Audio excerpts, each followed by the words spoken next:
You know what you do on a rainy day. You lie on the couch and scroll until your thumb goes numb. Ancient humans did not have that option, and instead of losing their minds, some of them apparently invented entire art movements. Let's talk about what actually happened when a week of nonstop rain trapped a group of ancient humans inside a cave with nothing but rocks, sticks, and each other.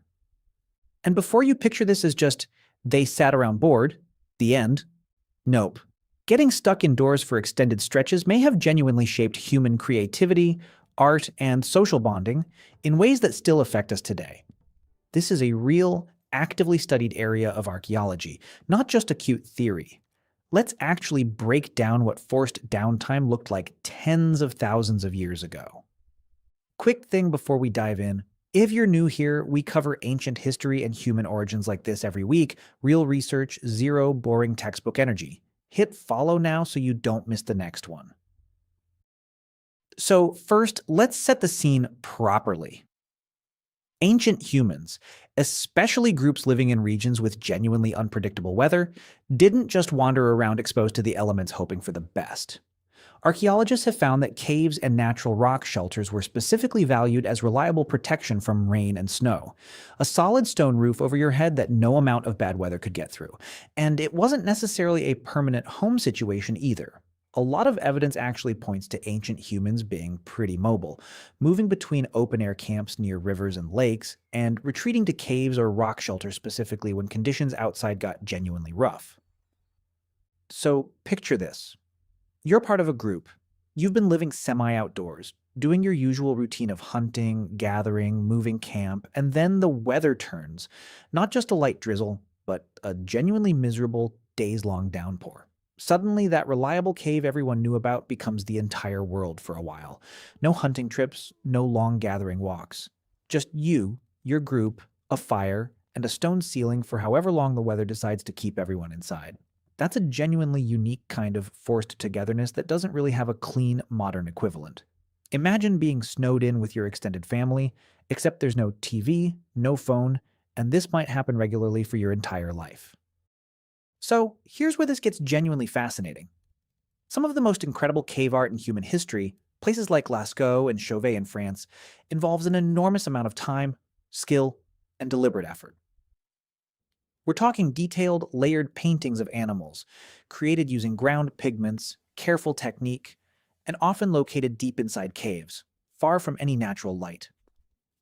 This wasn't a 2-minute doodle.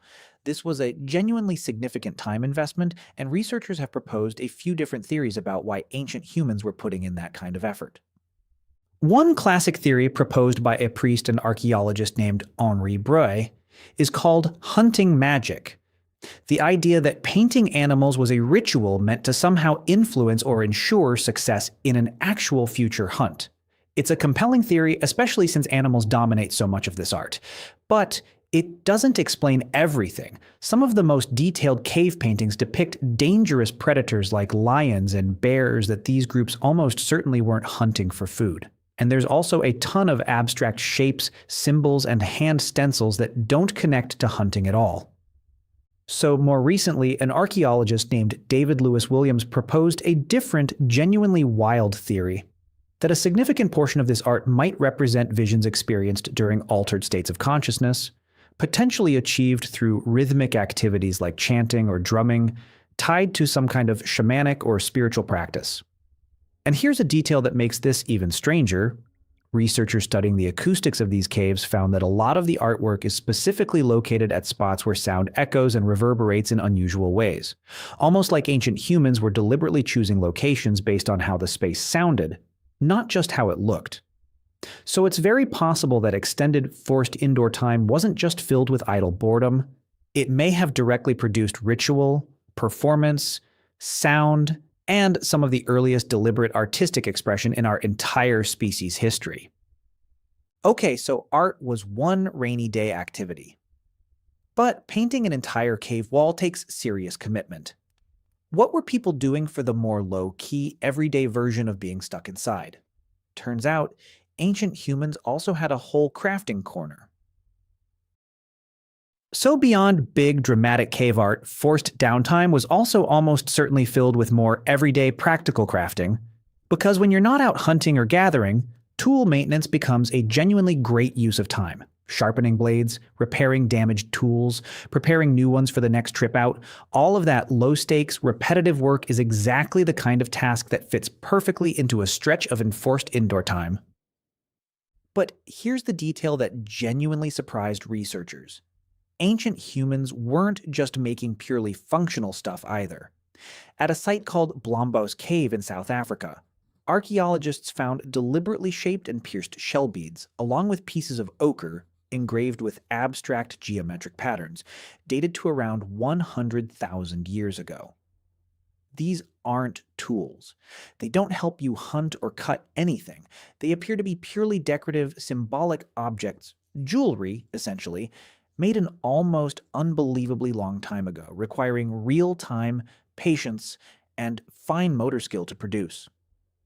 So think about what that actually implies.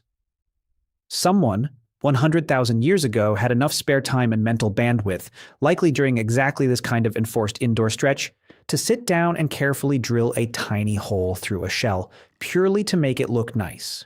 That is genuinely one of the earliest known examples of deliberate, symbolic self-expression in the entire archaeological record, and there's a real chance it happened specifically because a group was stuck inside with time on their hands and nothing urgent demanding their attention. So art, tools, and jewelry all covered. But there's one more rainy day activity that almost certainly happened constantly during these stretches. And it might be the most relatable one of all. So here's the piece that ties everything else in this video together. All of that extended indoor time, trapped together with nothing urgent to do, was almost certainly filled with an enormous amount of talking, storytelling, and social bonding. Researchers studying modern hunter-gatherer groups have found that a huge portion of evening and downtime conversation isn't practical information at all. It's stories, jokes, and social gossip, functioning as a genuine form of entertainment and cultural transmission. And when you connect this back to that cave acoustics research from earlier, deep cave chambers with unusual sound properties, specifically chosen for artwork, it starts to paint an even richer picture. Imagine an extended rainy stretch. Everyone gathered in one chamber, firelight flickering against painted walls, someone telling a dramatic story or performing some kind of ritual, their voice echoing strangely off the cave walls in exactly the spot that makes it sound bigger and more dramatic than it would anywhere else. That's not so different, honestly, from a modern family gathered around a screen watching something together. Just swap the screen for firelight, painted animals, and a truly excellent storyteller. And these stretches of forced togetherness likely served a genuinely important social function too, strengthening bonds, passing down survival knowledge, resolving small group tensions, and reinforcing the kind of trust and cooperation that these small, interdependent groups needed to actually survive long term. So a miserable week of rain wasn't just an inconvenience to get through. It may have been one of the most socially and culturally productive stretches these groups regularly experienced. So here's the actual takeaway. Forced downtime, the ancient version of a miserable rainy week stuck inside, might have been one of the most quietly important stretches in the entire story of human culture. Cave art, symbolic jewelry, storytelling, and social bonding all likely got a genuine boost from exactly this kind of enforced togetherness.